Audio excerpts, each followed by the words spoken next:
The knife was shaking in her hand. Not because she wanted to use it. Because her whole body was trembling, because it was 3:17 in the morning, because a stranger in a wool coat that probably cost more than 3 months of her rent was standing in her doorway holding shopping bags like he had just returned from some errand that made sense.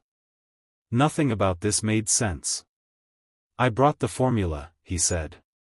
"The Enfamil Gentlease. They only had 8 cans at the first pharmacy, so I went to 2 others." Rowena Blackett did not lower the knife. "Who are you?" "Calder. I texted you back. About an hour ago." She remembered the text. The wrong number. The desperate message she had meant to send to her sister Constance, begging for help because Blythe had been crying for 2 hours and the formula was gone and she had $9.47 until Friday. She had sent it to the wrong number. And the wrong number had answered. "You came here," she said. "In the middle of the night. To a stranger's apartment. With baby formula." "Yes. That's insane." "Probably." He didn't move closer. Didn't try to enter. Just stood in the hallway with those bags, looking at her with an expression she couldn't decode. "But you said your daughter was hungry. And I was already awake. People don't do this." "I know. So why did you?" Calder Ashworth was quiet for a moment. Behind Rowena, somewhere in the small apartment, Blythe had finally stopped crying. The silence felt enormous. "Because I was sitting in my office," he said slowly, trying to decide if anything mattered. "And then your message came through. And suddenly something did." Rowena stared at him. The knife lowered an inch. "Just an inch. That's not a normal answer. It's the only honest one I have." She should have closed the door. Should have called the police, reported a strange man lurking in her building at 3 a.m. Every survival instinct she had developed over 29 years of difficult life was screaming at her to protect herself and her daughter from whatever this was. But something in his voice stopped her.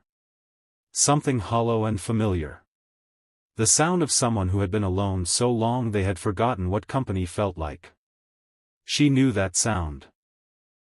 She made it herself sometimes, late at night, when Blythe was asleep and the apartment was quiet and the future stretched out like an empty road with no destination. "Put the bags down," she said. "Step back. I'll take them after you leave." He nodded. Set the bags down carefully. Stepped back toward the stairs. "I hope she feels better," he said. "Your daughter. How do you know I have a daughter? You mentioned her name in the text." "Blythe." Rowena felt something shift in her chest.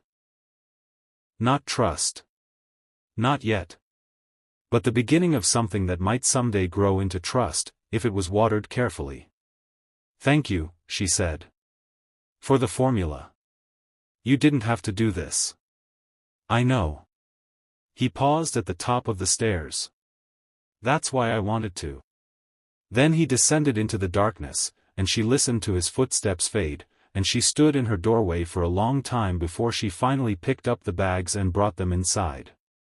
8 cans of formula. The expensive kind. The kind Blythe needed because her stomach couldn't handle anything else. Rowena sat down at her kitchen table, still holding the knife, and cried. If you are feeling the weight of what just happened between these 2 strangers, you are beginning to understand what this story is really about. Not charity. Not rescue. Something more complicated and more human. Make sure you are subscribed to Billionaire Stories with Mr. Lawson. Because what happens next will transform both of their lives in ways neither of them could have predicted. 2 hours and 54 minutes earlier, Rowena had been pacing her apartment with a screaming infant against her shoulder. Blythe was 8 months old. She had her father's dark curly hair and her mother's stubborn chin and a digestive system that rejected almost everything offered to it. The doctors called it colic mixed with sensitivity. Rowena called it exhaustion made physical. The formula container had been empty since 6 p.m. She had stretched the last scoop across 2 bottles, diluting it more than she should have, hoping it would be enough to get through the night. It wasn't enough. Blythe had woken at midnight, hungry and furious, and nothing Rowena did could soothe her. Not rocking, not singing, not walking endless circles around the small living room while the neighbors below probably cursed her existence. At 2:19 a.m., Rowena had finally given up on pride. She pulled out her phone and found her sister's number. Constance lived 40 minutes away, worked early mornings, had made it clear that her help came with conditions and complaints. But she was family. The only family Rowena had left. Rowena typed quickly, her vision blurred with exhaustion. Con, I know it's late and I'm sorry. Blythe won't stop crying and I'm out of formula. I have $9 until Friday. Please. I'll pay you back. I just need enough to get through tomorrow. She hit send. Then she looked at the number. Then she felt her stomach drop. The last digit was wrong. She had been so tired, so desperate, that she had mistyped her own sister's phone number. The message had gone to a stranger. Rowena stared at the screen, mortified. She started typing an apology, an explanation, something to unsend the humiliation she had just broadcast to an unknown person. But before she could finish, a response appeared. This isn't Constance. But what kind of formula does your daughter need? She read it 3 times. Then she typed back, I'm so sorry. Wrong number.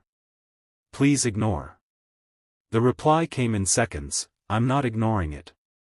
What kind of formula? Brand and type. Why do you care? I don't know yet. But I'm awake. And it sounds like you need help. So tell me what she needs. Rowena sat down on the edge of her bed, Blythe still crying against her shoulder, and felt tears sliding down her own face. This was insane. This was dangerous. This was exactly the kind of situation her grandmother had warned her about, strangers offering help with strings attached, kindness that always came with a price. But Blythe was hungry. And Rowena had $9.47. Enfamil gentlis, she typed. She can't keep anything else down. Address? The smart thing would have been to refuse. To protect herself, to maintain boundaries, to not give her location to an unknown person in the middle of the night. But Rowena had stopped being able to afford smart decisions months ago. Maybe years ago. Survival didn't leave room for optimal choices.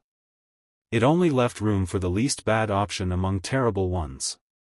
She sent the address. Calder Ashworth had been sitting in darkness when the text arrived. His office occupied the entire 47th floor of the Ashworth building. Glass walls, modern furniture, art that cost more than most people's houses.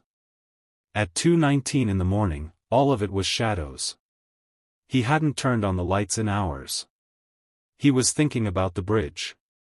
Not planning anything. Not exactly. But thinking about it, the way you think about an exit when a room becomes unbearable.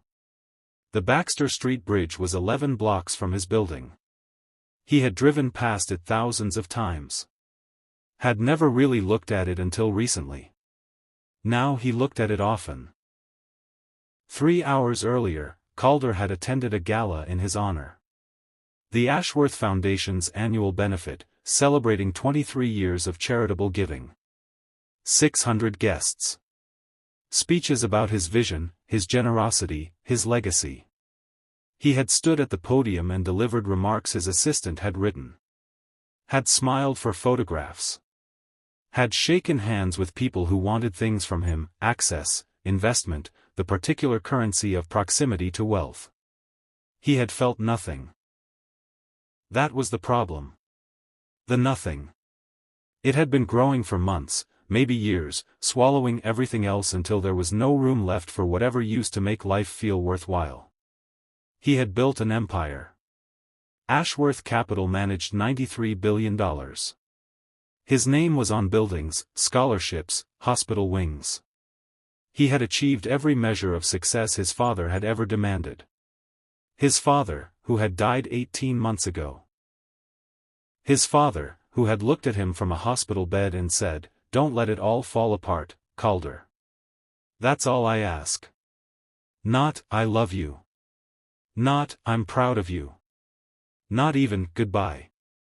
Just don't let it fall apart." And Calder hadn't. He had held it together, maintained the facade, shown up every day to an office that felt like a mausoleum. He had done everything right. He had never felt more empty. So he sat in the darkness, thinking about the bridge, when his phone buzzed with a message from an unknown number. A message about baby formula. A message filled with desperation and exhaustion and the particular humiliation of having to beg for help when there was no one left to ask. Calder read it 3 times. Something stirred in the emptiness. A flicker. A pulse. Something that might have been purpose, or might have been curiosity, or might have been the simple recognition that somewhere in the city, someone was struggling harder than he was. He typed back before he could talk himself out of it. "This isn't Constance. But what kind of formula does your daughter need?" Finding the formula was harder than he expected. The 24-hour pharmacy near his building didn't stock Enfamil Gentlease. Neither did the second one, 6 blocks north. The clerk at the third location looked at him strangely, a man in a $3,000 suit asking about specialty baby formula at 2:45 in the morning. "We have 4 cans, she said. "That's all. I'll take them. Where else might have it?" She directed him to a pharmacy across town, near the industrial district. He drove there himself, having sent his driver home hours ago. The streets were empty, the city asleep, and Calder found himself gripping the steering wheel with an intensity that surprised him. This mattered. He didn't know why, but this mattered. The second pharmacy had 4 more cans. He bought them all, spending more on baby formula in one night than he had ever spent on anything for a child in his 58 years of life. Then he drove to the address she had sent. The neighborhood was nothing like his. Cramped apartment buildings with fire escapes that looked decorative rather than functional. Street lights that flickered uncertainly. A sense of structures holding on past their intended lifespan. He parked on the street, something he almost never did anymore. Climbed 4 flights of stairs that smelled like cooking grease and mildew. Stood outside apartment 4C and hesitated. What was he doing here? What did he think would happen? He knocked anyway. And found himself facing a young woman with braided hair and exhausted eyes, holding a kitchen knife like she knew how to use it. After he left, Rowena fed Blythe. The formula was perfect. The right brand, the right type, exactly what her daughter needed and exactly what she hadn't been able to afford. Blythe drank hungrily, her small body finally relaxing, her cries finally fading into the soft sounds of a baby who was no longer starving. Rowena held her until she fell asleep. Then kept holding her, unable to put her down, unable to process what had just happened. A stranger had brought her formula. A stranger in an expensive coat, with an expensive car parked downstairs, with an expression on his face that she recognized because she saw it in the mirror every morning. The look of someone who had forgotten why they were still here. She thought about his words. Sitting in my office, trying to decide if anything mattered. She knew that feeling. Had known it for months, maybe longer. The weight of waking up every day to a life that demanded everything and offered nothing in return. The endless calculations of survival, stretching dollars and hours and energy until there was nothing left to stretch. But Blythe had needed her. Blythe had given her a reason to keep calculating, keep stretching, keep showing up even when everything in her wanted to stop. This stranger, Calder, he didn't have a Blythe. He had expensive clothes and a car and presumably a home that didn't smell like mildew. But he didn't have anything that made the calculations feel worth doing. So he had answered a wrong number text. And driven across the city. And stood in her hallway, offering help he had no reason to offer. Rowena put Blythe in her crib and watched her sleep for a long time. Then she went back to the kitchen, where the 8 cans of formula sat on the counter like evidence of something impossible. She picked up her phone. She had his number now. It was right there, in her message history. She could delete it and pretend none of this had happened. Could protect herself from whatever complications might come from accepting help from a stranger. Instead, she saved the contact. Calder. Wrong number. She didn't know why. Maybe because he had shown up. Maybe because he hadn't asked for anything. Maybe because somewhere beneath the exhaustion and the fear, she recognized something in him that she also recognized in herself. 2 people, drowning in different oceans, catching sight of each other across the waves. Calder drove home as the sun began to rise. The city was waking up around him, early commuters and delivery trucks and the gradual accumulation of ordinary life. He watched it through his windshield like it was a film about people he had never met. He should have felt foolish. Should have regretted the impulse that had sent him across town in the middle of the night, spending money on a stranger, inserting himself into a situation that had nothing to do with him. Instead, he felt lighter. The bridge thought was still there, lurking at the edges of his consciousness. But it was quieter now. Less insistent. Something had shifted, some small realignment of the weights he carried. He had helped someone. Not through his foundation, not through the sanitized distance of charitable giving. Not by writing a check that an assistant would process. But directly, personally, with his own hands and his own presence. She had been afraid of him. He had seen it in the way she held the knife, the tension in her body, the calculation in her eyes. She had every reason to be afraid, a strange man appearing at her door in the dark hours. But she had let him leave the formula. Had thanked him. Had looked at him with something that wasn't just fear, something that might have been recognition. Calder parked in his building's garage and took the elevator to his penthouse. The space that greeted him was immaculate, professionally maintained, completely devoid of anything personal. He had lived here for 12 years and never bothered to make it feel like home. Home was a concept that belonged to other people. He sat down on a couch that had cost $15,000 and felt as comfortable as a waiting room chair.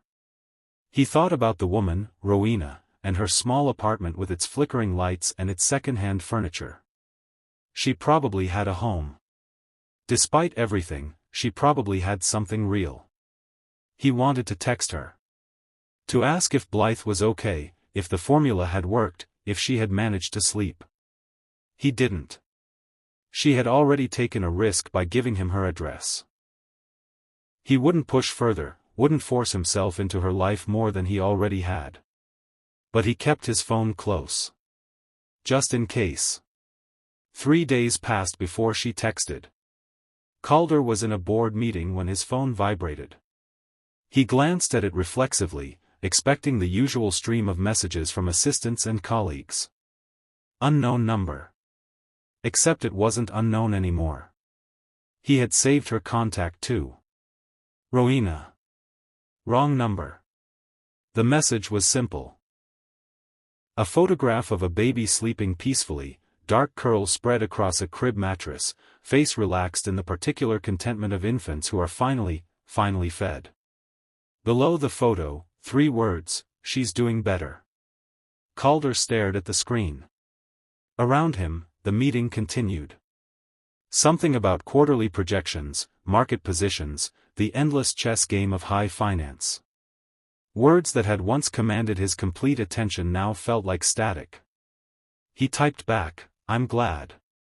How are you?" The reply took 17 minutes. He counted. Tired. But she slept 6 hours straight. First time in weeks. That's good. You should sleep when she does. Spoken like someone who's never been a single parent. Guilty. I don't know anything about babies. But I know about exhaustion. Is that why you were awake at 2 a.m.? Calder looked around the boardroom. 12 executives waiting for his opinion on something he hadn't been listening to. He turned back to his phone. Yes. Among other reasons. What other reasons? He didn't answer immediately. Not because he didn't know what to say, but because the truth felt too heavy for a text message to a stranger. The meeting's ending, he typed. Can I call you later? If that's okay? Another long pause. Then, after 9. When she's asleep. I'll call at 9:15. He called at 9:14. She answered on the second ring, and her voice was different than he had expected. Warmer than the guarded woman in the hallway. Softer, maybe, now that she wasn't holding a knife. You're early. I couldn't wait. She laughed, and the sound made something loosen in his chest. That's either flattering or concerning. Maybe both. He leaned back in his chair, alone again in his darkened office. How is she? Asleep. Finally. I have maybe 2 hours before she wakes up hungry. You should be sleeping too. I know. I'm bad at taking my own advice. A pause. Why did you really come that night? The whole truth. Calder considered deflecting. Offering some comfortable explanation that would make sense to a normal person.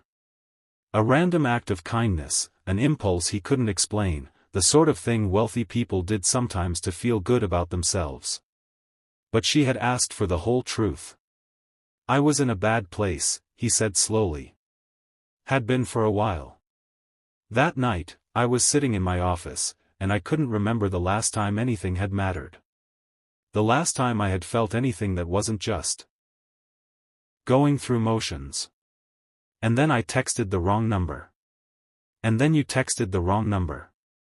And someone needed something. Something real, something immediate. Not another strategic decision or financial calculation. Just a baby who was hungry and a mother who was out of options. So you drove across the city. So I drove across the city. Because doing something felt better than doing nothing.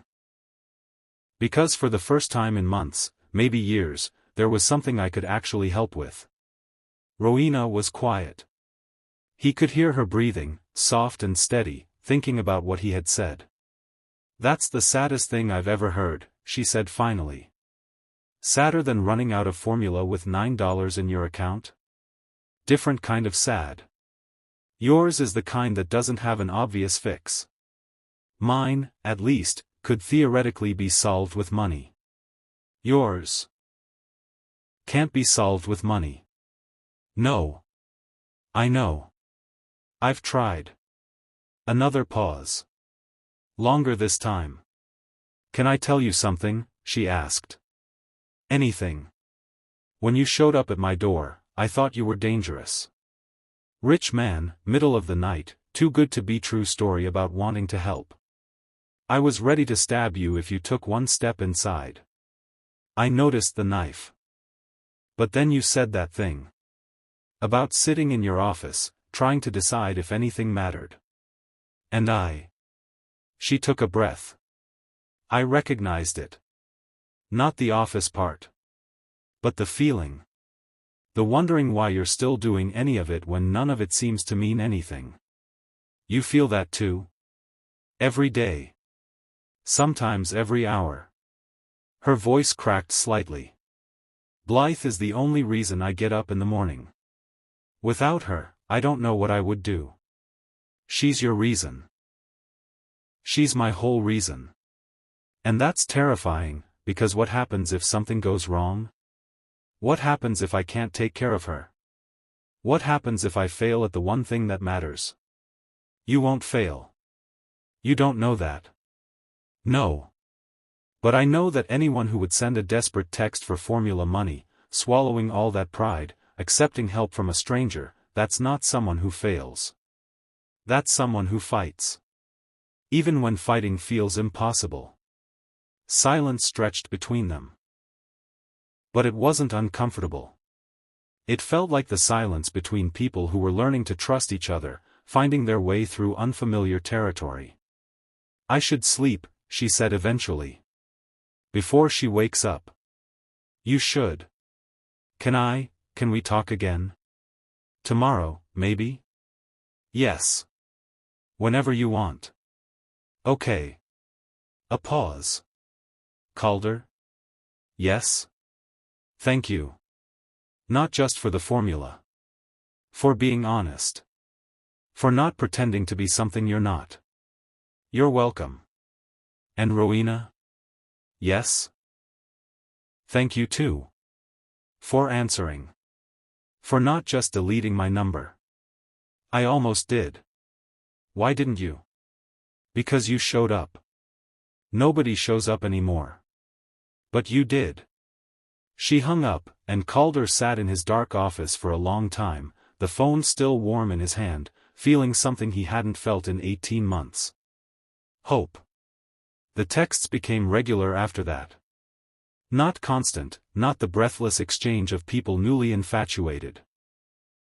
But steady, a thread of communication that both of them kept returning to throughout their days. She sent photos of Blythe. Blythe sleeping, Blythe eating, Blythe making faces that Rowena found hilarious and that Calder studied with the attention of someone learning a foreign language. He had never spent time around babies. Had never imagined he would want to. But he found himself looking forward to each image. Wondering what Blythe was doing, whether she was sleeping better, whether Rowena was managing to rest. In return, he sent her glimpses of his world. Not the wealth, not the status, but the small observations that made up his days. The view from his office at sunset. A book he was reading. A question about something she had mentioned. They talked about their histories. Rowena had grown up in a small town upstate, raised by her grandmother after her mother died when she was 12. Cancer, she said, the quick kind. 1 month from diagnosis to funeral. Her grandmother had stepped in without hesitation, taking over parenting duties despite being 63 years old and not having expected to raise another child. She was everything, Rowena said one night, during a call that had stretched past midnight. Strict, but warm. She believed in hard work and education and not making excuses. She's the reason I went to nursing school. You were in nursing school? 2 semesters away from finishing. Then Grandma got sick. Then I got pregnant. Then. She trailed off. Then everything fell apart. Something like that. Terrence, Blythe's father, he seemed solid at first. Steady job, talked about the future like it was something we would build together. Then he found out I was pregnant, and suddenly he had to take a job in Seattle. Promised he would send money, that we would figure it out long distance. Let me guess. He didn't. 1 check. Then nothing. His phone's disconnected. I don't even know if he's still in Seattle. Calder absorbed this. The casual cruelty of a man who could walk away from his child, from the woman carrying his child, as if none of it was his responsibility. I'm sorry, he said. Don't be. Being sorry for him gives him more power than he deserves. He made his choice. I made mine. Blythe is mine to raise, and I'm going to do it right. Even if I have to do it alone. You're not alone. Not anymore. She was quiet for a moment. What does that mean? It means I'm here. Whatever you need. Even if it's just someone to talk to at midnight. Calder, you barely know me. I know you're strong enough to raise a daughter by yourself. I know you're proud enough to resist help but wise enough to accept it when your daughter needs it. I know you work harder than anyone I've ever employed, for wages that wouldn't cover my lunch budget. That's not really knowing someone. Then tell me more. I want to know more. And she did. Bit by bit, conversation by conversation, she let him into the landscape of her life. The night shifts at the grocery store, stocking shelves until 6 a.m. while Mrs. Edith from across the hall watched Blythe. The careful budgeting that determined whether she could afford fresh vegetables or had to settle for canned. The constant exhaustion that had become so familiar she barely remembered what being rested felt like. In return, he told her about himself. Not the public story, the one in business magazines and foundation brochures. The real story. The father who had demanded perfection and accepted nothing less. The mother who had retreated into her own world rather than fight. The engagement he had ended 2 years ago because he realized he felt nothing for the woman he was supposed to marry. Her name was Honoria, he said. Old money family, the right connections, everything my father would have approved of. We had been together for 3 years. Everyone assumed we would get married. What happened? I woke up one morning and looked at her sleeping beside me. And I felt nothing. Not love, not affection, not even fondness. Just the absence of anything real. That's terrifying. It was. Because I realized I had been performing a relationship. Going through the motions of partnership without any of the substance. And if I married her, I would be committing to a lifetime of that emptiness. So you ended it. So I ended it. She was hurt, then angry, then practical. Negotiated a settlement and moved on. Within 6 months, she was engaged to someone else. Do you regret it? Calder considered the question.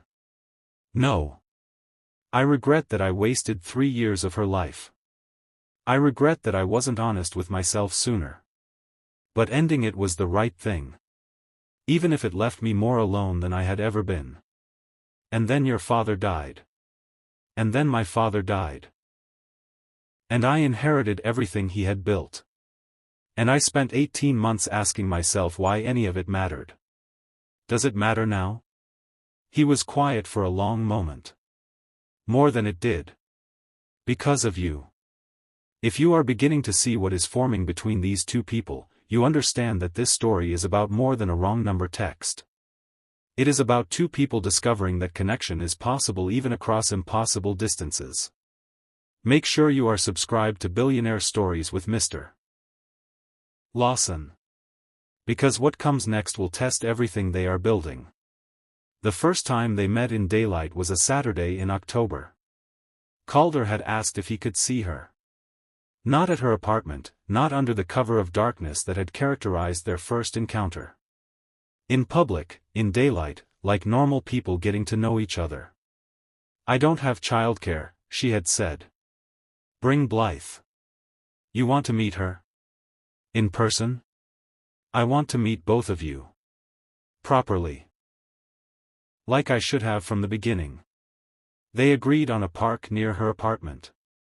Rowena arrived early, Blythe bundled against the autumn chill, her anxiety a living thing that made her hands tremble as she pushed the stroller. This was foolish. She knew it was foolish. Rich men didn't pursue grocery store clerks for honorable reasons. The distance between their lives was too vast, too fundamental. Whatever this was, it couldn't last. But she came anyway. Because his voice on the phone made her feel less alone. Because his texts had become the thing she looked forward to in days that otherwise blurred into survival. Because something in her, the part that still believed in possibilities, refused to stay silent. She saw him before he saw her. He was sitting on a bench near the playground, watching children climb and swing and run.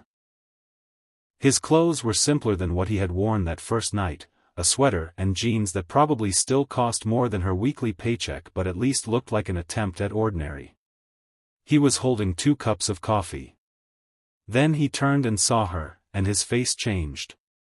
Something opened behind his eyes, something that looked like relief and something that looked like wonder. He stood. Walked toward her. Stopped when he was close enough to touch but didn't touch, as if waiting for permission. Hi, he said. Hi. He looked at the stroller, at the bundle of blankets that contained Blythe. May I? Rowena nodded. She watched him crouch down, pulling back the blanket gently, and saw his expression transform as he looked at her daughter. Blythe was awake, her dark eyes studying this strange man with the focused curiosity that babies bring to everything new. She's beautiful, Calder said, and his voice had a quality Rowena hadn't heard before. Soft.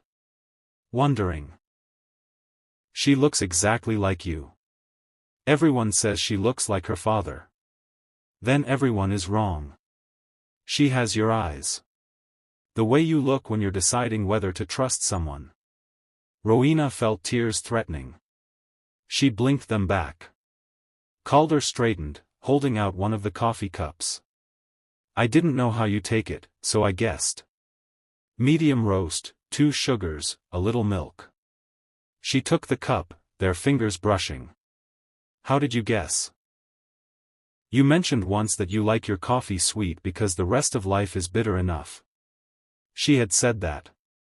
In a text, weeks ago, a throwaway comment in the middle of an ordinary conversation. He had remembered. That's. She couldn't finish.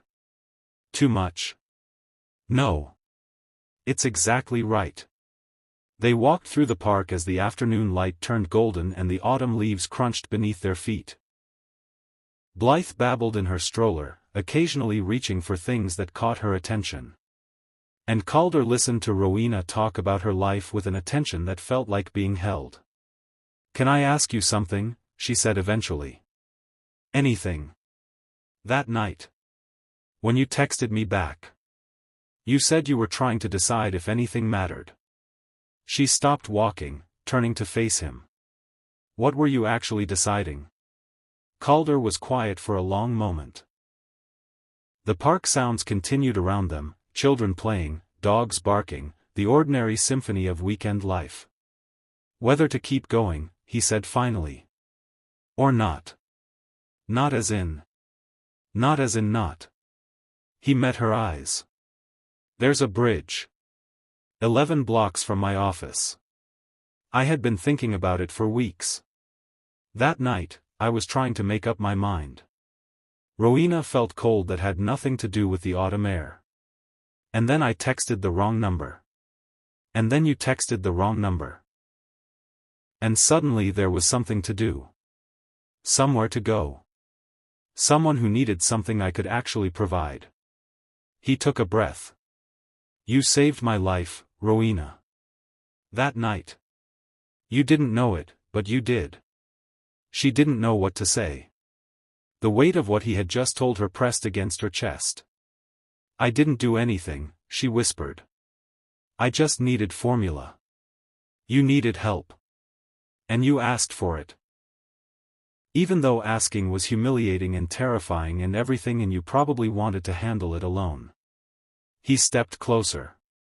Asking was the bravest thing you could have done. And it gave me a reason to show up. For the first time in longer than I can remember, I had somewhere to be that mattered. Blythe made a sound, the particular gurgle that preceded crying, and Rowena automatically reached for the stroller.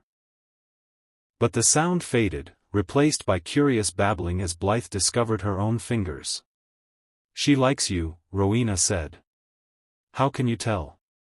She's not crying. Usually she cries around new people.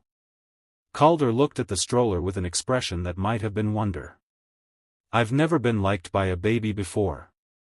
You probably have. You just didn't notice.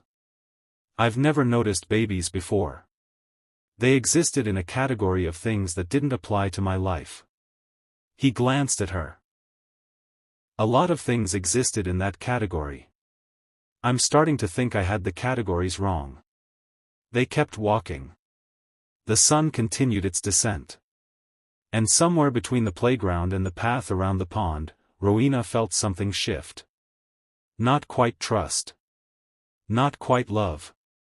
But something that had been closed was beginning to open. Something that had been quiet was beginning to speak. They kept meeting.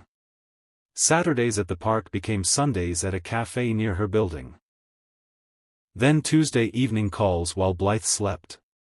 Then occasional weeknight dinners when Calder would bring food to her apartment and they would eat at her small table while Blythe banged a spoon against her high chair. Calder came to her world. He didn't ask her to come to his. This was deliberate, though he never said so. He understood, somehow, that the gulf between their lives would feel less vast if she didn't have to confront it directly.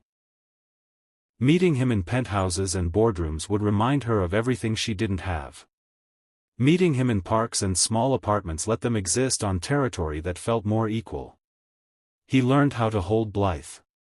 Awkwardly at first, like a man handling something precious and fragile. But she didn't seem to mind his clumsiness.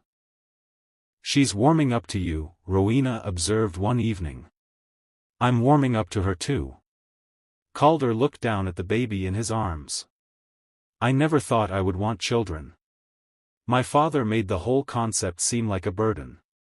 Something you did to continue a legacy, not because you actually wanted to.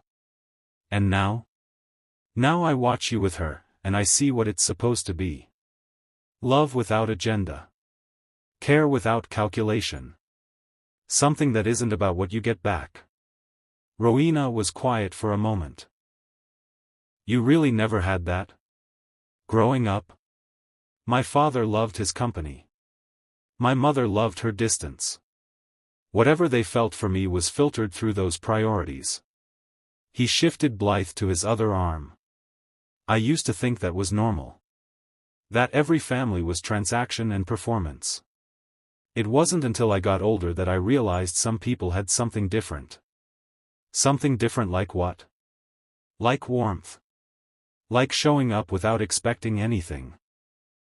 Like caring about someone's day just because you care about them, not because it affects some larger strategy." "That sounds lonely." It was. Though I didn't have words for it at the time. I just thought I was being strong. Independent. The way my father said Ashworth men should be.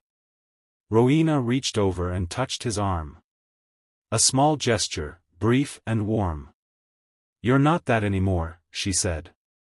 "Whatever you were. You're not that now." Calder looked at her, at this woman who had struggled for everything she had and still found room for compassion. "Because of you," he said. "I'm different because of you. Don't give me credit for your choices. You showed up. You kept showing up. That was you.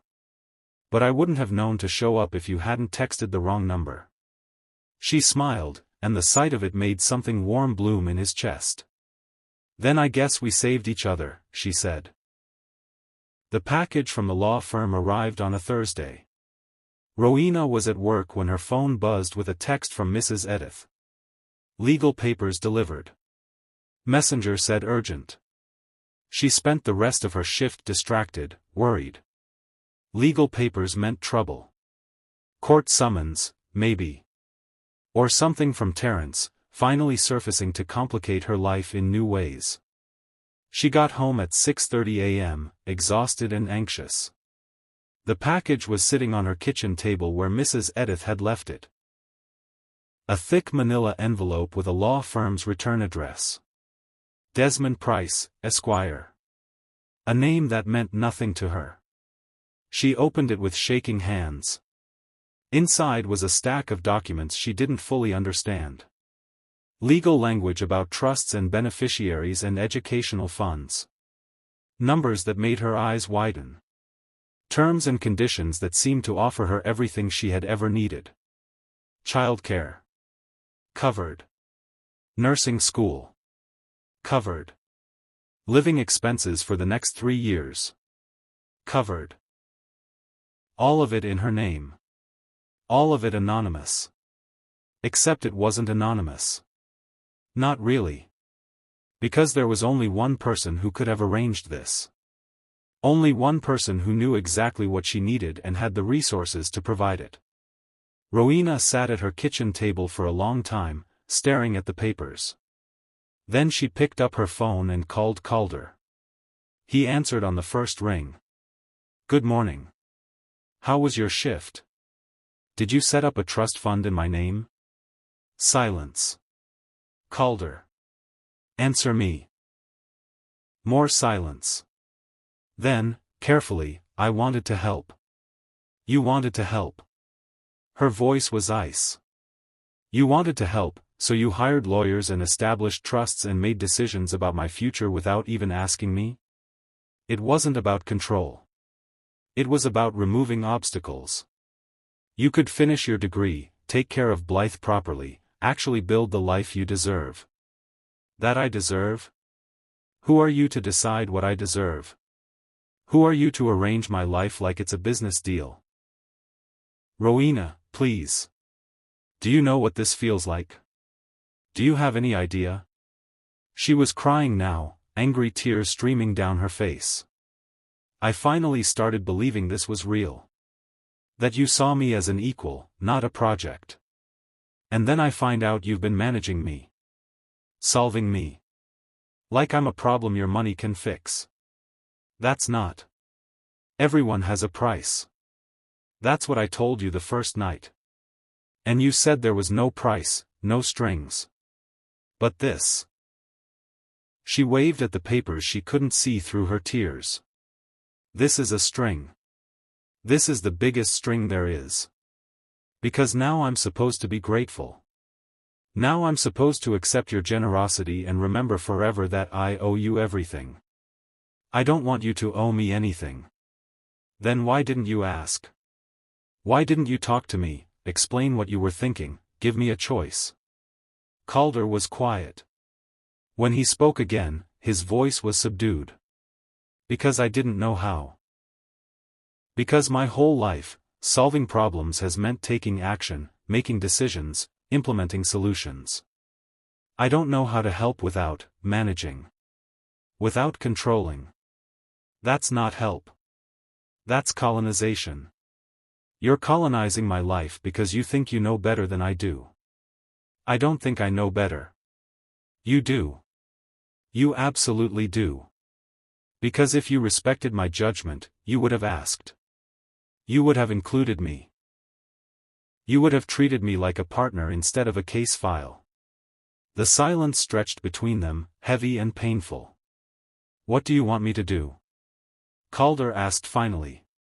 I want you to leave me alone. Don't call me. Don't text me. Don't send lawyers or accountants or anonymous trusts. I don't want anything from you except space. Rowena. I mean it. I trusted you. I let myself believe this was different. And you proved that it wasn't. She hung up. Then she sat at her kitchen table, surrounded by papers that represented everything she needed, and felt more alone than she had in months. This is where we pause. Because what happens next will determine whether these two people can find their way back to each other. Whether Calder can learn to love without controlling. Whether Rowena can trust someone who has already betrayed that trust once. 3 weeks passed in silence. Calder honored her request. No calls. No texts. No lawyers appearing at her door with documents she hadn't asked for. He disappeared from her life as completely as if he had never entered it, leaving behind only the memory of what they had been building and the ruins of what he had destroyed. Rowena told herself this was what she wanted. She went back to her routines. Night shifts at the grocery store. Morning feedings with Blythe. Brief naps stolen between obligations. The careful mathematics of survival that had defined her life before a wrong number text had interrupted everything. But something was different now. The apartment felt emptier. The silences felt longer. The calculations felt more exhausting, not because they were harder, but because she had briefly experienced what it was like to have someone share the weight. She missed him. She hated that she missed him. Hated the way she caught herself reaching for her phone to text him something Blythe had done. Hated the way her chest tightened when she saw men in nice coats on the street. Hated the way his voice still echoed in her memory, saying things that had felt true even if his actions had proved them hollow. Mrs. Edith noticed. You're quieter than usual, the old woman observed one morning, when Rowena came to collect Blythe after her shift. "And you look like you haven't slept in days. More than the usual not sleeping." "I'm fine." "You're not fine. You're heartbroken." "I've been alive long enough to recognize the symptoms." Rowena didn't answer. She gathered Blythe's things, accepted the casserole Mrs. Edith had made for her, and retreated to her own apartment before the conversation could continue. But the words stayed with her. Heartbroken. Was that what this was? She had known Calder for barely 2 months. Most of that time had been texts and phone calls, the careful construction of intimacy across digital distances. Could you be heartbroken over someone you had only really touched a handful of times? Apparently you could.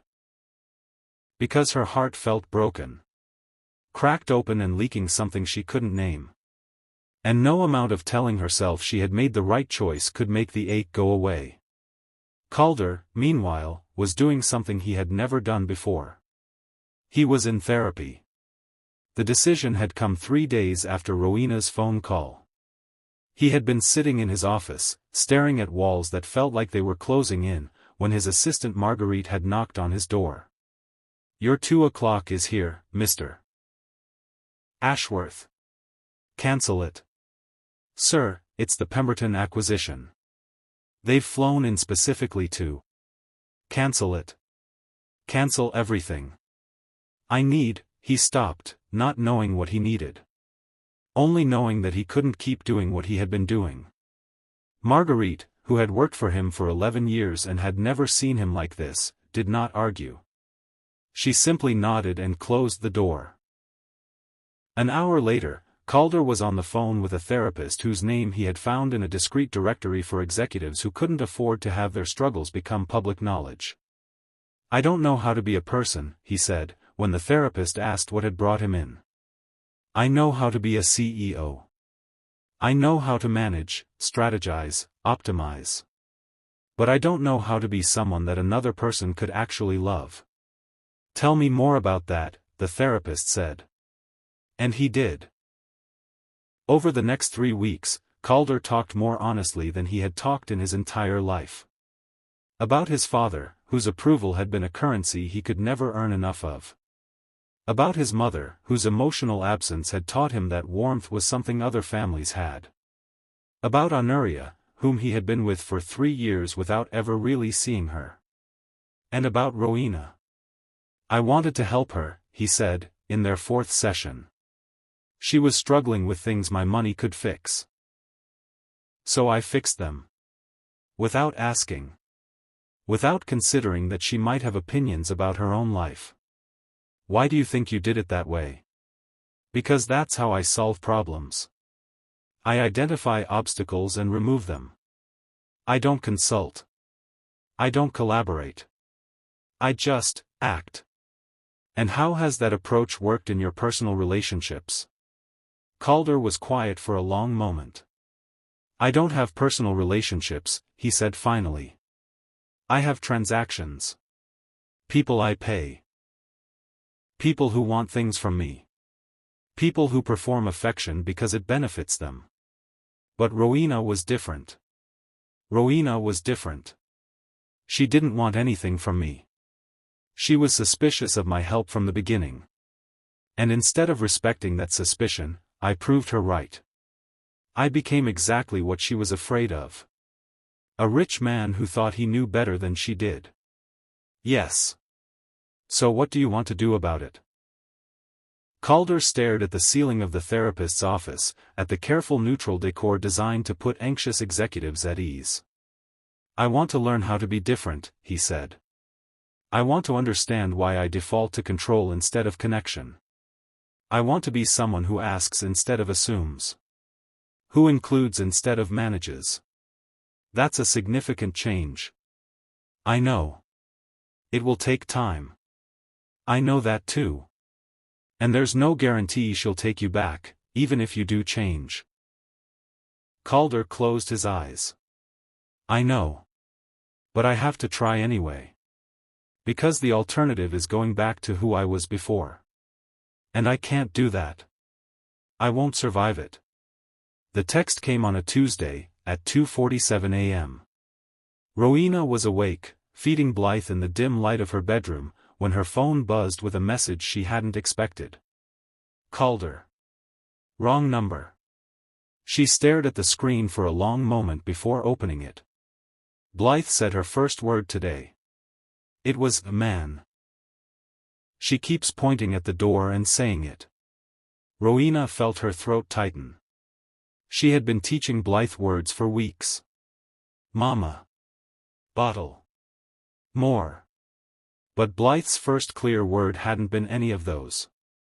It had been a man, spoken while looking at the door where Calder used to appear, as if expecting him to walk through it. Rowena had cried when it happened. Had held Blythe close and cried into her daughter's hair, mourning something she couldn't fully name. And now she had texted him. Without planning to. Without deciding to. Her fingers had moved before her brain could stop them. The reply came in seconds. I don't know what to say. Except that I've missed you both. Every day. She should ignore it. Should put the phone down and go back to the careful distance she had maintained for 3 weeks. Should protect herself from further disappointment. Instead, she typed, I'm not forgiving you. I know. I'm still angry. You should be. But she keeps asking for you. Every day. And I don't know how to explain that sometimes adults ruin things because they don't know how to be honest. A long pause. Then, I'm learning. How to be honest. I started seeing a therapist. You? In therapy? I know it's hard to believe. But I realized I don't know how to have a relationship without trying to control it. I don't know how to help without managing. I've spent my whole life treating people like problems to solve instead of persons to know. Rowena shifted Blythe to her other arm. The baby was falling asleep now, the bottle almost empty. That's a pretty big thing to realize. It's the beginning. I have a long way to go. And you think therapy is going to fix 58 years of being a control freak? No. But it might help me understand why I became one. And that's a start. She didn't respond immediately. Let the silence stretch while Blythe drifted into sleep and the night pressed against the windows. Why are you telling me this? She asked finally. Because you asked me to be honest. That first night, in the park. You asked for the whole truth. And I gave you part of it, but not all. I told you about the bridge, but not about why I was thinking about it. I told you I felt empty, but not how deep the emptiness went. And now? Now I want to tell you everything. The parts that are ugly and broken and hard to look at. Because hiding them is what got us here. And I'd rather you know the worst of me and decide I'm not worth it than keep performing a version of myself that eventually falls apart. Rowena closed her eyes. This was not the man who had shown up at her door with Formula. That man had been polished, careful, presenting an image of benevolent competence. This man was something else. Cracked open. Uncertain. Asking instead of arranging. I can't promise anything, she said. I know. I'm not saying I forgive you. I'm not saying we're okay.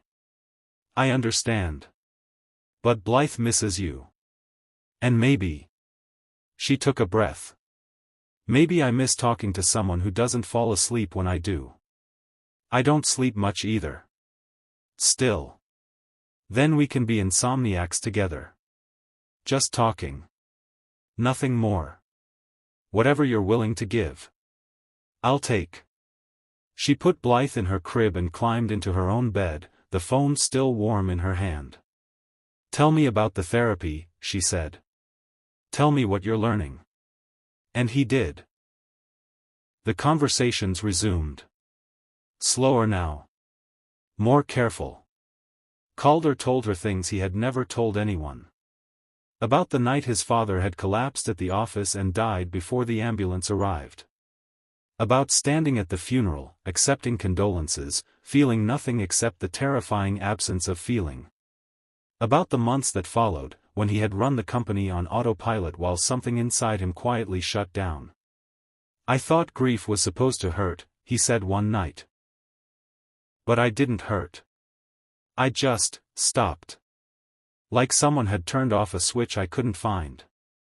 "Maybe the switch was already off," Rowena suggested. "Maybe you learned to turn it off so long ago that you forgot how to turn it back on."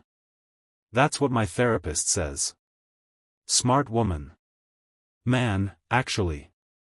Dr. Ainsworth. He's 73 and has absolutely no patience for my deflections." Rowena laughed, and the sound made Calder's chest ache with how much he had missed it. "I like him already." "You would. He reminds me of what you said, that first night. About people who always have things never thinking about them. He keeps pushing me to examine what I take for granted." "And what do you take for granted?" Calder thought about it. "Control. The ability to make things happen. The assumption that if I see a problem, I have the right to fix it. Even when the problem is someone else's life. Especially then. Because problems I can fix make me feel useful. And feeling useful is how I've always defined my worth." "What about being loved? Doesn't that make you feel worthy?" "I don't know. I've never been loved in a way that wasn't transactional. My parents loved what I could achieve. Honoria loved what I could provide. The people around me love what I can do for them. And me?" The question hung between them. "You're different," Calder said carefully. "You didn't want anything from me. You were suspicious of what I offered. You made me earn every inch of trust, and then I destroyed it with one stupid decision." "Not stupid. Well-intentioned but stupid. Is there a difference?" "A small one. Stupid means you did something harmful without thinking. Well-intentioned but stupid means you did something harmful because you thought it was helpful. The first is carelessness. The second is arrogance. So I was arrogant. Incredibly. You assumed you knew what I needed better than I did. You assumed your money could solve my problems better than I could. You treated me like a project instead of a partner. I know. I'm sorry. Being sorry doesn't undo what you did. I know that too. But I don't know what else to say. I can't take it back. I can only try to be different going forward." Rowena was quiet for a long moment. "Try, then," she said. "Show me different. Not through grand gestures or expensive solutions. Through small things. Asking instead of assuming. Including instead of arranging. Trusting me to know my own life. I can do that. We'll see. Can I ask you something?" "Maybe. Why are you giving me another chance? After what I did?" Rowena sighed. In the background, Calder could hear the soft sounds of Blythe stirring in her crib. "Because you're trying," she said. "Because you admitted you were wrong instead of making excuses. Because you went to therapy even though it must have terrified you to sit in a room and admit you don't have everything figured out. It did terrify me. I know. That's why it matters." She paused, and he heard her moving, probably going to check on Blythe. "And because Blythe keeps asking for you," she added, her voice softer now. "And I can't keep telling her the man isn't coming back. She's too young to understand, but she knows something is missing. And I..." "You what?" "I know something is missing too.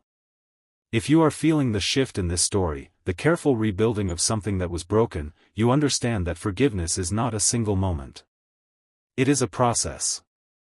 A daily choice to remain open when closing would be safer. Make sure you are subscribed to Billionaire Stories with Mr. Lawson. Because the hardest part of this journey is still ahead. The first time they met again in person was on Blythe's first birthday. Rowena had not invited him. She had mentioned, in passing, that she was planning a small celebration at her apartment. Mrs. Edith would be there. Her co-worker Patience from the grocery store. Maybe Angela, her sister, if she could be bothered to show up.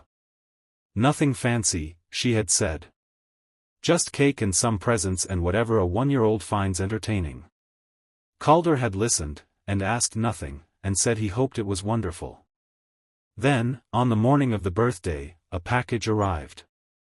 Not formula this time. Not legal documents. Just a small box wrapped in purple paper, with a card that said, "For Blythe, on her first trip around the sun. From the man who answers wrong numbers." Inside was a soft blanket, pale yellow with small stars embroidered along the edges. Nothing expensive. Nothing ostentatious. Just something warm and gentle that a baby could hold. And beneath the blanket was a note. "I know I wasn't invited. I know you're still deciding if you can trust me. But I wanted her to have something from me today. Not because I'm trying to buy affection, but because I've been thinking about her. About both of you. Every day." Rowena read the note 3 times. Then she texted him, "Come at 3. Don't be late." He arrived at 2:47 with a cake he had bought from a bakery near his building. Not fancy, just chocolate with white frosting and "Happy Birthday Blythe" written in pink letters.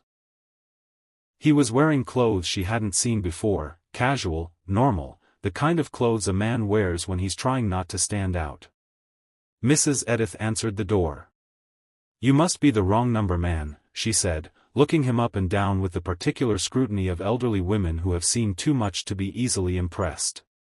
"Rowena told me about you. Good things, I hope. Mixed things. But she said you're trying, and that counts for something."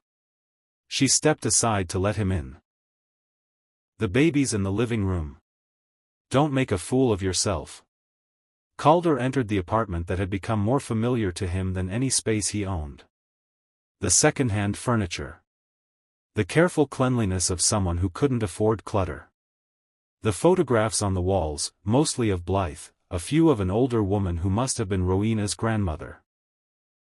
And there, sitting on a blanket in the middle of the floor, surrounded by the modest wreckage of a 1-year-old's attention span, was Blythe. She looked up when he entered. Studied him with those serious dark eyes that had always seemed too knowing for an infant. And then her face broke into a smile that made his chest physically hurt. "Man," she said clearly. "Man, man, man." She reached her arms toward him. Rowena was watching from the kitchen doorway. Her expression was guarded, careful, but something in her eyes had softened. "You can pick her up," she said. "If you want." Calder crossed the room and knelt down on the blanket. Blythe immediately grabbed his fingers, pulling them toward her mouth with the determination of babies who believe everything is edible. "Hello, Blythe," he said quietly. "Happy birthday." "Man," she said again, and laughed, and the sound of it was the most beautiful thing he had ever heard. The party was small and ordinary and perfect. Mrs. Edith told stories about her late husband. Patience from the grocery store talked about difficult customers. Angela, who had actually shown up, interrogated Calder about his intentions with the subtlety of a police detective. "So you're the one who brought the formula," she said, cornering him near the kitchen while Rowena was changing Blythe's diaper. "Yes. And then you set up some kind of trust fund without asking her." "Also yes. And now you're back, apparently reformed." "I'm trying to be." Angela studied him with eyes that looked uncannily like Rowena's, suspicious and searching. "My sister doesn't trust easily. Our mother taught her that lesson the hard way. And then Terence reinforced it." She leaned closer. "If you hurt her again, I don't care how much money you have. I will make your life difficult in ways you can't imagine." "I believe you." "Good. Because I'm not joking." "Neither am I." Calder met her gaze steadily. "I know what I did wrong." I'm not going to do it again. Words are easy. They are. Which is why I'm not asking you to believe me. I'm asking you to watch. See what I do. Judge me by my actions, not my promises. Angela was quiet for a moment. Then, unexpectedly, she smiled. Rowena said you were different than you seemed. I'm starting to see what she meant. Different how? Less polished. More human. She shrugged. I like the human version better. Before Calder could respond, Rowena appeared with Blythe on her hip. Are you interrogating him? She asked Angela. Thoroughly. And? Jury's still out. But he's not as terrible as I expected. Rowena laughed, and the sound made Calder realize how rare it was to hear her laugh freely. How much of her life was spent managing crises rather than enjoying moments. High praise from Angela, she said to him. Usually she hates everyone I bring home. You brought someone else home? Terence. Briefly. She saw through him in about 30 seconds. I told you he was a waste of oxygen, Angela said. You didn't listen. I know. I should have. Angela's expression softened. You were young. And lonely. And he knew how to say the right things. She glanced at Calder. This one doesn't seem to know how to say the right things. But at least he says true things. That's something. The birthday cake was chocolate and too sweet, exactly what a 1-year-old's cake should be. Blythe got frosting in her hair and on her dress and somehow on Calder's sleeve, and he didn't mind at all. He helped clean up afterward, washing dishes in the small kitchen while Rowena put Blythe to bed.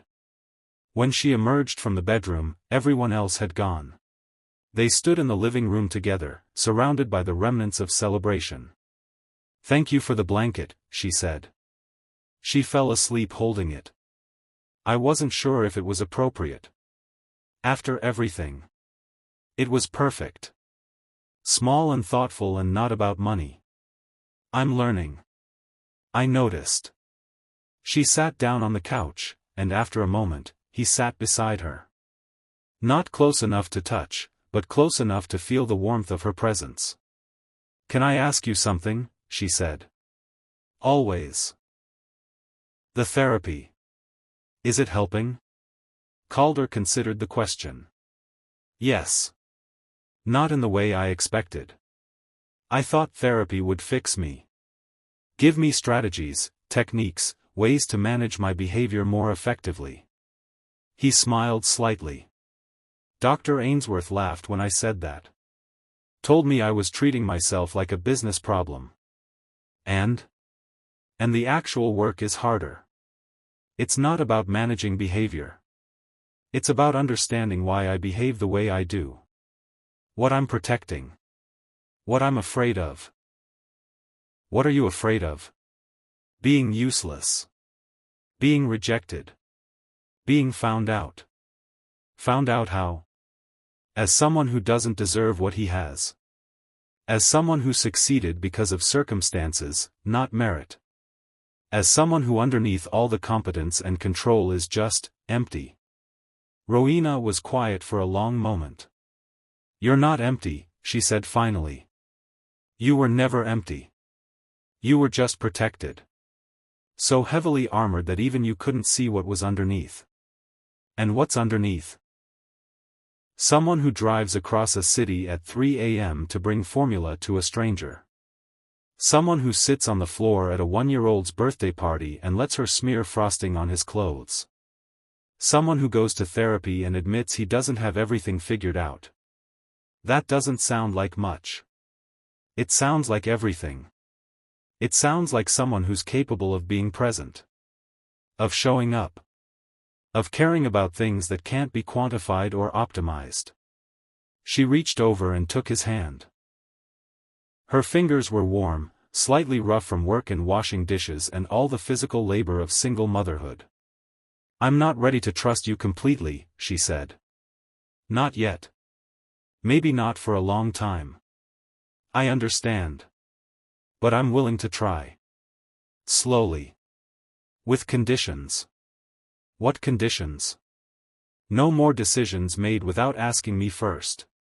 No more trusts or arrangements or solutions you implement behind my back. If you want to help with something, you ask. And if I say no, you accept it. I can do that. And we go slow. Really slow. I have Blythe to think about. I can't let someone into our lives who might disappear. She's already lost one father figure she never really had. I won't let her lose another. I'm not going anywhere. Words are easy. Then let me prove it. With actions. Day by day. As long as it takes. Rowena studied his face in the dim light of her living room. Looking for something. Searching for truth in the particular way his features arranged themselves. Okay, she said finally. Day by day. Day by day. She didn't pull her hand away. And when he lifted it to his lips and pressed a gentle kiss to her knuckles, she didn't stop him. It wasn't forgiveness. Not yet. But it was the beginning of something. And beginnings, Calder was learning, were everything. Months passed. They moved slowly, as she had demanded. Dinners at her apartment. Walks in the park. Conversations that stretched past midnight and covered everything from childhood memories to political opinions to the particular way Blythe pronounced different words. Calder learned to ask. Would it be helpful if I covered the electricity bill this month? Your hours got cut, and I know it's tight. Can I watch Blythe on Tuesday so you can go to your study group without worrying? There's a nursing program scholarship I found. Would you be interested in applying, or would you rather I not mention it? Sometimes Rowena said yes. Sometimes she said no. Sometimes she said she needed to think about it and got back to him later. Each time, he accepted her answer without argument, without pushback, without the suffocating helpfulness that had driven them apart. He learned to include instead of arrange. When he wanted to contribute to her life, he talked about it first. Explained his thinking. Asked for her perspective. Let her make decisions about her own future, even when those decisions were different than what he would have chosen. This is weird, Rowena said one evening, after he had asked permission to buy Blythe a car seat for his own vehicle. What's weird? You. Asking. Being respectful of my autonomy. Is that bad? No. It's just. I keep waiting for the other shoe to drop. For you to get impatient and go back to solving things without consulting me. I might slip sometimes. Old patterns are hard to break. I know. But so far you haven't slipped. I'm trying very hard not to. She leaned against his shoulder, a gesture of casual intimacy that had become more frequent in recent weeks. I appreciate it. Even when I can't fully trust it yet. You'll trust it eventually. When I've earned it. Maybe. Ask me again in a year. She went back to school. Not with his money, though he had offered. With scholarships she had applied for herself, loans she had researched and understood, a work-study program that let her combine her grocery store experience with academic credit. 2 semesters to finish her nursing degree. Then certification exams. Then, finally, the career she had put on hold when life had demanded impossible choices. Calder helped where she let him. Watched Blythe during evening classes. Quizzed her on anatomy and pharmacology. Brought food when she was too exhausted to cook. You don't have to do all this, she said one night, after he had appeared with dinner and quietly cleaned her kitchen while she studied. I know. I want to. Why? Because watching you chase your dreams while juggling everything else is the most inspiring thing I've ever witnessed. And if I can make it slightly easier by doing dishes, that's the least I can contribute. She looked at him over her textbook, and something in her expression had changed. Softened. Opened. I love you, she said. It was the first time either of them had said it. Calder set down the dishcloth. Walked over to where she sat at her small table surrounded by books and notes and the organized chaos of academic pursuit. Say that again. I love you. She looked almost surprised by her own words. I didn't mean to say it. It just came out. Is it true? Yes. I think it's been true for a while. I just wasn't ready to admit it. He knelt beside her chair, taking her hands in his. I love you too. Have since the first time we talked on the phone. Maybe since the first time you held a knife on me. She laughed, and the sound was everything. That's a strange time to fall in love. Nothing about us has been ordinary. Why should the falling in love part be any different? He kissed her then. Softly, carefully, the way you kiss something precious that might disappear if handled too roughly. She kissed him back. And somewhere in the other room, Blythe stirred in her crib, making the small sounds of babies who are dreaming peaceful dreams. The proposal happened on an ordinary Tuesday. Calder had not planned it that way. He had considered grand gestures. Romantic restaurants, sunset cruises, the kind of elaborate performances his wealth made possible. But none of that was Rowena. None of that was them. So instead, he proposed in her kitchen, at 7 a.m. on a random Tuesday, while Blythe threw cereal on the floor and Rowena's coffee was going cold because she had been too busy studying to drink it. I have something to ask you, he said, getting down on one knee beside Blythe's high chair. Rowena looked up from her textbook, confused. Right now? Right now. He pulled out a ring. Not the ostentatious diamond his assistant had suggested. A simple band with a modest stone, something that honored who she was rather than displaying what he could afford. Rowena Blackett. I love you. I love your strength and your stubbornness and the way you never let me get away with anything. I love that you make me earn every inch of trust. I love that your daughter says my name every morning like it's the best word she knows. Blythe looked up at the mention of her name, cereal still clenched in both fists. Man, she said seriously. I want to spend my life proving that I can be the person you need. Not the billionaire. Not the CEO. Just Calder. The man who answered a wrong number and learned how to stay. Rowena sat frozen, her textbook still open, her cold coffee untouched. You're proposing in my kitchen. Yes. While I'm wearing sweatpants and your daughter is covered in breakfast.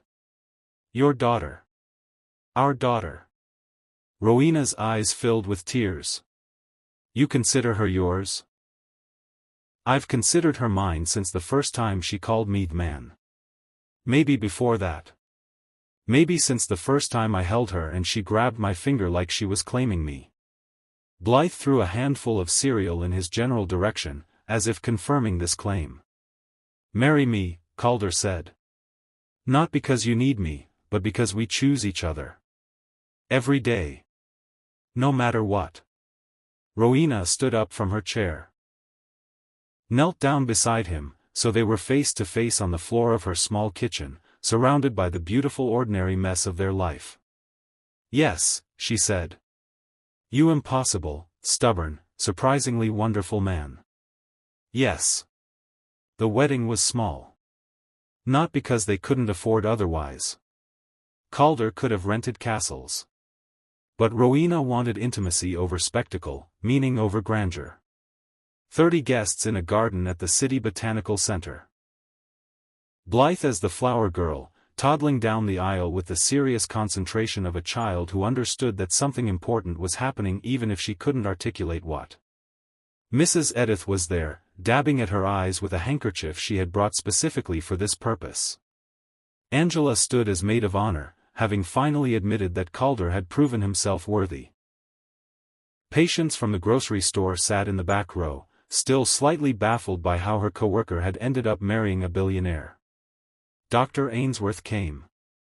Calder had invited him impulsively, and the old therapist had accepted with a warmth that suggested he had grown fond of his patient despite decades of professional boundaries. "You've changed," he said to Calder before the ceremony. "Not completely. Change takes longer than 2 years. But the direction is right." "Is that your clinical assessment?" "That's my personal observation. The clinical assessment would require a longer appointment and my usual fee." Calder laughed. "Thank you. For everything. Don't thank me. Thank yourself for doing the work. And thank her for being patient enough to let you." The vows were simple. No elaborate poetry. No memorized declarations. Just the truth, spoken plainly. "I promise to ask instead of assume," Calder said. "To include instead of arrange. To trust you to know your own life, even when I think I could help. And to show up. Every day. In the small ways that matter.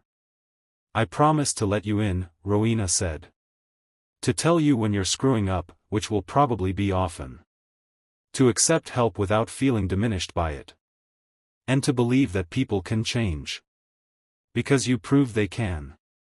Blythe, who had grown bored with the ceremony, chose this moment to announce loudly, "All done. Food now." Everyone laughed. The officiant pronounced them married.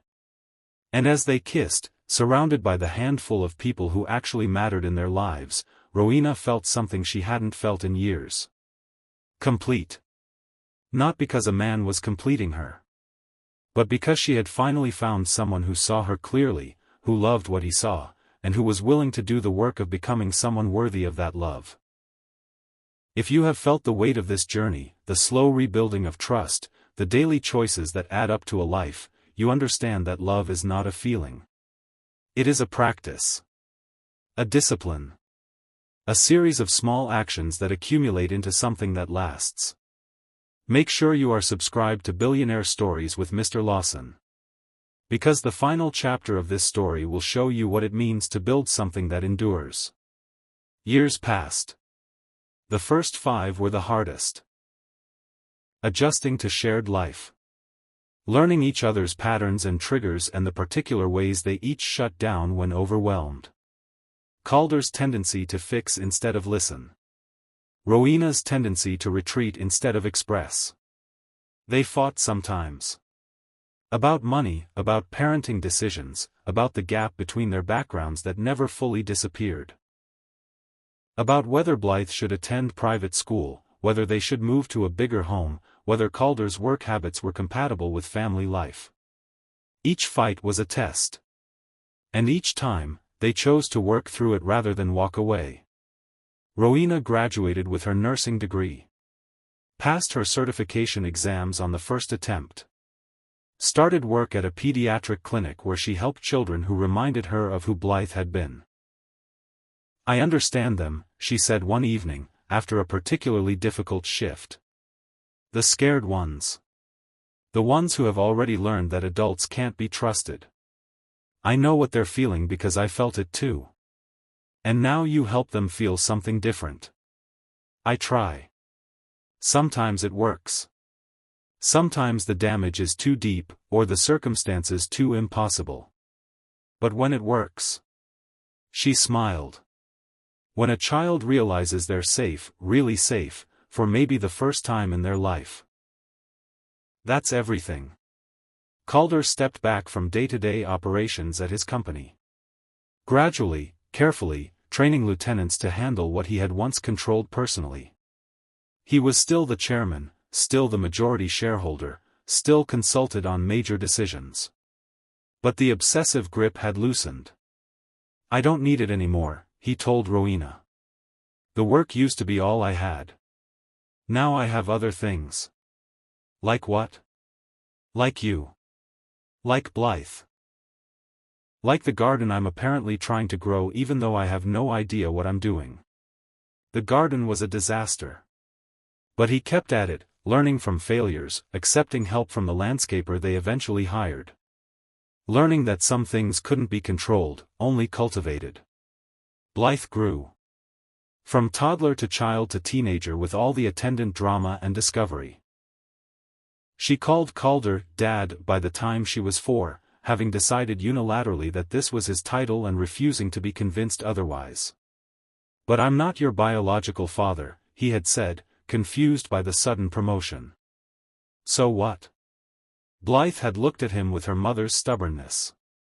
"You're here. You stayed.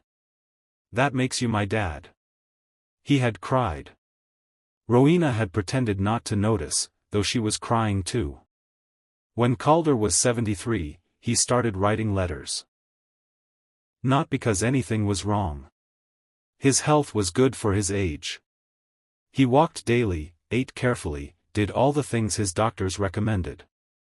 But he wanted to capture things while he could still articulate them. The first letter was to Rowena. "My darling. 15 years ago, you texted the wrong number, and everything changed. I was sitting in darkness, contemplating endings. You gave me a reason to begin again. I know I haven't been perfect. I've slipped back into old patterns sometimes, tried to fix things I should have left alone, forgotten to ask when I should have been listening. But you've always pulled me back. Always reminded me who I'm trying to become. I love you. More than I know how to say. More than 15 years of marriage have given me words for.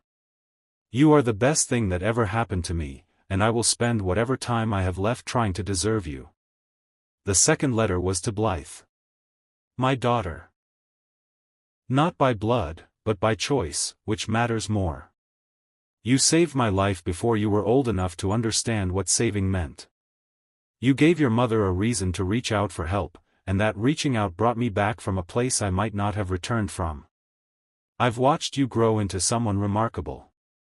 Strong like your mother. Stubborn like both of us. Capable of seeing through pretense in a way that sometimes terrifies me. Whatever you do with your life, wherever you go, whoever you become, I want you to know, you are loved. Completely. By a man who didn't know he was capable of loving until you and your mother taught him how." He wrote other letters too. To Mrs. Edith, who had died 3 years earlier but deserved acknowledgement. To Angela, who had finally softened toward him after watching a decade of steady presence. To Dr. Ainsworth, who had retired to Vermont but still exchanged occasional emails. And he wrote one more. To the stranger he had almost become, the one who had been sitting in darkness contemplating bridges. You were wrong. Everything did matter. You just couldn't see it yet. The pain you were feeling was real. The emptiness was real. But so was the capacity for change that you didn't know you possessed. So was the love waiting for you in a wrong number text. Life is not about escaping pain. It's about finding the things worth enduring pain for. The people, the connections, the small moments of grace that make the darkness bearable. You found them. Against all odds, you found them. And they were worth everything. Calder died at 79, peacefully, in the home he had built with Rowena. Not the penthouse. They had sold that years ago. Instead, a house with a garden, still struggling, and a porch where they drank morning coffee and a kitchen where meals were shared with people who mattered. Blythe was there at the end. 23 years old now, finishing medical school, with her mother's determination and her adopted father's unexpected capacity for gentleness. She held his hand as his breathing slowed. "I love you, Dad. I love you too. Take care of your mother." "I will. And tell her." He paused, gathering breath. "Tell her it was enough. All of it. More than enough." His eyes closed. Rowena, who had been sitting on the other side of the bed, leaned forward and pressed her lips to his forehead. "You can go now," she whispered. "You did everything right. For once in your stubborn life, you did everything exactly right." He smiled, faintly. And then he was gone. The funeral was small. Friends and family. People whose lives had been touched by a man who had learned, late but thoroughly, how to be present for others. Blythe gave the eulogy. My father came into my life because my mother texted the wrong number. She was desperate, exhausted, and running out of options. He was rich, empty, and running out of reasons to keep going. Neither of them expected what happened next. He showed up. That night. With baby formula and no agenda. Just a man who saw someone struggling and decided to help. That's who he was, underneath all the wealth and the suits and the intimidating reputation. Someone who showed up. Someone who stayed. Someone who learned that the things you can't control are the things that matter most. He wasn't my biological father. I never knew that man, never wanted to. Calder Ashworth chose to be my dad. Every day, for 22 years, he chose me. And in choosing me, he taught me what it means to love someone well. Not perfectly. He would be the first to admit he wasn't perfect. He had to learn everything the hard way. How to ask instead of assume. How to listen instead of fix. How to be present without trying to manage the people around him. But he learned. That's the point. He put in the work. He went to therapy and examined his patterns and struggled with the parts of himself that wanted to control everything. And he came out the other side someone different. Someone better. If his story teaches anything, it's this: it's never too late to change. It's never too late to become the person you were capable of being all along. All it takes is one moment of connection. One wrong number text. One decision to show up when showing up is hard. My father showed up. Every single day. Until the very end. And I will spend my life trying to do the same. Rowena lived another 12 years. She kept working at the pediatric clinic until she was 73, then retired to the house with the garden that somehow still struggled despite decades of attention. She told Calder's story to anyone who asked, and to some who didn't. He answered a wrong number text, she would say. And it changed everything. Blythe visited often. Brought her husband, eventually. Brought grandchildren who called Rowena Nana, and who heard stories about the man they had never met but who had shaped everything they were born into. The letters Calder had written were read at holidays. Passed down. Preserved like the artifacts they were. On her 91st birthday, Rowena sat on the porch where she and Calder had drunk so many cups of morning coffee, and she wrote a letter of her own. My darling. It's been 12 years. I've tried to do everything you asked. Take care of Blythe. Accept help without feeling diminished. Keep living, even when living without you felt impossible. You taught me that love is a practice. Something you do, not just something you feel. I've tried to practice it every day. With Blythe, with her family, with all the people we collected along the way. I'm tired now. Not sad, just tired. Ready to stop practicing and start resting. They tell me what happens next isn't knowable. Maybe there's something after. Maybe there's nothing. Maybe there's you, waiting, still holding that coffee you used to bring me every morning. I don't know. But I know this: whatever comes next, I won't be afraid. Because you showed me what it means to be loved well. And that's enough. More than enough. I'll see you soon, my darling. Or I won't. Either way, I'm grateful. For the wrong number. For the formula. For every single day you chose to stay. She set down the pen. Looked out at the garden that had finally, after all these years, started to thrive. And smiled. The morning after a wrong number text, everything can change. Not because of magic. Not because of fate. But because of choice. The choice to respond when ignoring would be easier. The choice to help when walking away would be simpler. The choice to stay when leaving would be less complicated. Calder Ashworth made that choice one night in October.